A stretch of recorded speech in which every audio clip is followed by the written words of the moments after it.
ABS அப்படின்னா என்ன?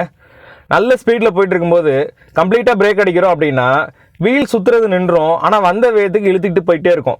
ரோட்டில் பார்த்தீங்கன்னா டயர் மார்க்லாம் தெரியும். இதுக்கு காரணம் என்ன அப்படின்னு பார்த்தீங்கன்னா இனர்ஷியா வந்து எப்படி எக்ஸ்பிளைன் பண்ணலாம் அப்படின்னு கேட்டிங்கன்னா, பஸ்ஸில் போயிட்டே இருக்கும்போது டிரைவர் வந்து கம்ப்ளீட்டாக திடீர்னு சடன் பிரேக் அடிக்கும்போது என்ன ஆகும்? நின்றுக்கிட்டு இருந்த நம்மளை பிடிச்சி முன்னே தள்ளுதா, கீழே விழுகிறோமா, அதுதான் இனர்ஷியா. ஸோ இதே மாதிரி விஷயம் தான் வந்து உங்களுக்கு கார்லேயோ பைக்லேயோ நடக்குது. இப்போ ஃபார் எக்ஸாம்பிள் பைக்கில் வந்து டிஸ்க் பிரேக் உள்ள பைக்கில் போயிட்டு இருக்கும்போது என்ன பண்ணுவோம்? கம்ப்ளீட்டாக வந்து ஃப்ரண்ட் பிரேக்கை பிடிச்சோன்னா என்ன ஆகும்? கீழே விழுந்துருவோம் அப்படின்றதுக்காக பல்சேட்டிங்காக விட்டு பிடிப்போம். ஃபுல்லாக பிரேக் அப்ளை பண்ணாமல் கொஞ்சம் கொஞ்சமாக விட்டு ஃப்ரண்ட் பிரேக்கை பிடிப்போம். இந்த சேம் திங்கு வந்த வேகத்துக்கு அப்படியே ஃபுல் பிரேக் அடிச்சிங்கன்னா வீல் லாக் ஆயிரும் அப்படின்றத அவாய்ட் பண்ணுறதுக்காக என்ன பண்ணுறாங்க இந்த டெக்னாலஜியில்?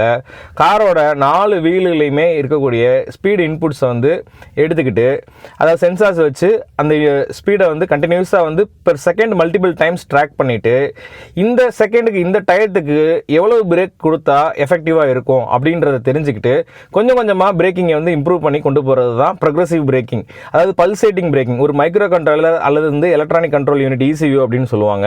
அந்த ECU வச்சுட்டு பிரேக்கிங்கை எஃபெக்டிவாக கொஞ்சம் கொஞ்சமாக கொடுத்து ஃபைனலி ஃபுல் ஸ்டேஜ் வரும்போது ஃபுல் பிரேக் கொடுத்து அப்ளை பண்ணுற டெக்னாலஜி பேர் தான் ப்ரொக்ரெசிவ் பிரேக்கிங். இதுதான் வந்து ABS-ஓட ஒர்க்கிங் மெக்கானிசம்.